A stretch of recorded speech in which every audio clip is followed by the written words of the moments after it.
요즘 휴머노이드 로봇 홍보 영상 보면 진짜 뭐든 다 할 수 있을 것 같잖아요? 근데 왜 아직 우리 집에 로봇 집사 한 명 없죠? 사실 그 약속이랑 현실 사이에는요, 엔지니어들이 지금 이 순간에도 머리 싸매고 있는 아주 거대한 장벽 4개가 딱 버티고 있거든요. 오늘 바로 그 진짜 이유를 한번 제대로 파헤쳐 보겠습니다. 네, 바로 이 모습이에요. 우리가 SF 영화에서 보고 또 수많은 기술 기업들이 곧 됩니다 하고 약속했던 바로 그 미래 말이죠. 똑똑하고 능력 있는 로봇이 우리 옆에서 힘든 일 척척해주는 세상. 이게 바로 우리가 꿈꿔왔던 유토피아의 모습 아니었을까요? 그런데 말이죠. 그 유토피아로 가는 길이 생각보다 훨씬 험난합니다. 우리가 반드시 넘어야만 하는 아주 근본적인 장벽 4개가 떡하니 길을 막고 있거든요. 바로 이 장벽들 때문에 로봇이 아직도 연구실을 벗어나서 우리 집 현관문을 넘지 못하고 있는 겁니다. 자, 그 4가지 장벽이 뭐냐면요. 바로 안전, 신뢰, 능력, 그리고 사회. 이 4가지 문제입니다. 그럼 바로 첫 번째 장벽부터 시작해 볼까요? 첫 번째 장벽은 바로 안전입니다. 한번 상상해 보세요. 수백 킬로그램의 힘을 낼 수 있는 이 쇳덩어리 로봇이 만약에 내 아이 바로 옆을 지나간다면 생각만 해도 아찔하죠. 이 강력한 기계를 어떻게 인간에게 100% 안전하게 만들 수 있을까요? 이게 정말 가장 기본적이면서도 어쩌면 가장 어려운 질문일 겁니다. 예전에 공장에서 쓰던 로봇들은 해결책이 간단했어요. 그냥 이렇게 철창 안에 가둬버리면 됐거든요. 아예 인간이랑 공간을 분리해버리는 거죠. 하지만 집에서 함께 살려면 그럴 순 없잖아요? 그래서 이제는 접근법이 완전히 바뀌었습니다. 로봇 자체를 소프트하게, 말랑말랑하게 만들어서 혹시 부딪히더라도 위험하지 않게 그 위험 자체를 원천적으로 줄이는 방식으로 말이죠. 이게 바로 소프트 로봇이라는 개념인데요. 한번 생각해 보세요. 테슬라봇 같은 로봇의 저 단단한 금속 관절. 저런 걸 핀치 포인트라고 부르는데 저런 곳에 실수로 손가락이라도 끼면 정말 끔찍한 사고가 날 수 있잖아요. 그래서 요즘 나오는 원엑스의 네오나 피규어 01 같은 로봇들은 아예 겉에 나일론이나 패브릭 소재로 된 부드러운 옷을 입히는 겁니다. 이게 그냥 예쁘라고 입히는 게 아니고요. 인간과 함께 살아가기 위한 핵심적인 안전장치인 거죠. 자, 로봇이 물리적으로 안전해졌다고 칩시다. 그럼 끝일까요? 아니죠.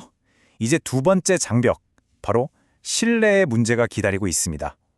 여러분, 집이라는 가장 사적인 공간에 모든 걸 보고 듣는 이 낯선 존재를 들여놓을 수 있으시겠어요? 이 심리적인 장벽이 어쩌면 물리적인 장벽보다 훨씬 더 넘기 어려울지도 모릅니다. 핵심은 이거예요. 모든 가정용 로봇은 말하자면 바퀴 달린 CCTV나 마찬가지입니다. 카메라, 마이크, 온갖 센서를 주렁주렁 달고 집안 구석구석을 돌아다니는 데이터 수집 장치라는 거죠. 그냥 거실 한 구석에 가만히 있는 스마트 스피커랑은 차원이 다른 완전히 새로운 수준의 프라이버시 위협이 될 수 있다는 겁니다. 특히 원격 조종이라는 기술이 이 불안감을 정말 극대화시키는데요. 한번 생각해 보세요. 내 집에 있는 로봇의 눈을 통해서 저기 어딘가에 있는 이름도 모르는 누군가가 우리 집안을 훤히 들여다보고 있다면, 심지어 그 로봇을 마음대로 조정까지 한다면요. 와, 이건 그냥 감시당하는 걸 넘어서 내 공간 자체가 침해당하는 것 같은 정말 소름 끼치는 기분일 거예요. 이게 바로 신뢰 문제의 핵심입니다. 그럼 이 신뢰 도대체 어떻게 쌓을 수 있을까요? 해답은 의외로 간단할 수 있습니다. 바로 투명성과 통제권, 이 두 가지를 사용자에게 확실하게 주는 겁니다. 사용자가 로봇의 눈과 귀를 내 마음대로 완벽하게 제어할 수 있다는 믿음이 생길 때, 그때 비로소 우리는 로봇을 우리 집의 일원으로 받아들일 수 있게 될 겁니다. 바로 이 제어 앱 같은 게 그 해답이 될 수 있겠죠. 사용자가 직접 여긴 들어오면 안 돼 하고 디지털 벽을 칠 수 있고요. 내 데이터는 AI 학습에 쓰지 마세요 라고 딱 거부할 수도 있어야 합니다. 심지어 카메라에 찍히는 사람들 얼굴을 자동으로 흐리게 처리해주는 기능까지도요. 그리고 단연히 기업은 이 로봇이 지금 스스로 움직이는 건지 아니면 누가 원격 조종하고 있는 건지 명확하게 표시해줘야 하고요. 이처럼 완벽한 통제권을 사용자에게 주는 것, 이게 바로 신뢰를 쌓는 첫걸음입니다. 자, 이제 세 번째 장벽, 능력의 문제입니다. 좋아요, 로봇이 안전하고 믿을 수도 있다고 칩시다. 근데 정작 시켜보니까 빨래 하나 제대로 못 깬다면 이거 무슨 소용이 있겠어요, 그쵸?